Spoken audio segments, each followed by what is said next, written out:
राधे राधे दोस्तों, हम आरती सिंह स्वागत कर रहे थे आप लोग का अपने चैनल अवधि गीत संगीत में। आज हम आप लोग के लिए बहुत प्यारा भजन लेके आए।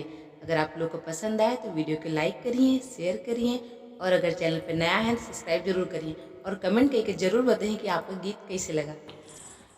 भगवन बगिया बीच फुलवा कचनार बा, कोई न लोढ़निहार बाना। भगवन बगिया बीच फुलवा कचनार बा, कोई न लोढ़निहार बाना। फुलवा लोढ़ई शंकर दानी, उनके संगवा गौरा रानी। फुलवा लोढ़ई शंकर दानी, उनके संगवा गौरा रानी। उनके जटवा में गंगा जी का धारवा, कोई न लोढ़निहार बाना। उनके जटवा में गंगा जी का धारवा, कोई न लोढ़निहार बाना।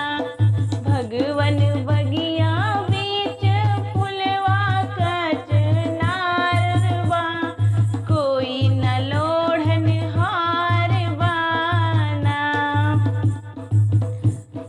फुलवा लोढ़ई ब्रह्मा दानी, उनकी संगवा सरस्वती रानी। फुलवा लोढ़ई ब्रह्मा दानी, उनकी संगवा सरस्वती रानी।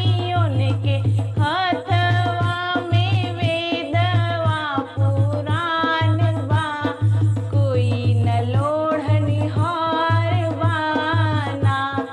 उनके हाथवा में वेदवा पुराण बा, कोई न लोढ़निहार बाना।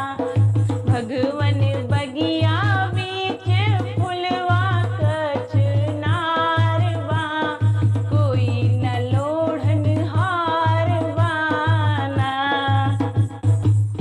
फुलवा लोढ़ई विष्णु दानी, उनके संगवा लक्ष्मी रानी। फुलवा लोढ़ई विष्णु दानी, उनके संगवा लक्ष्मी रानी।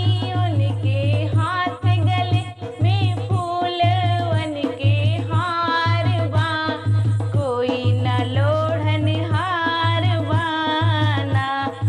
उनके हाथवा में चक्र गले में हार बा, कोई न लोढ़निहार बाना। भगवन बगिया बीच फुलवा कचनार बा, कोई न लोढ़निहार बाना। फुलवा लोढ़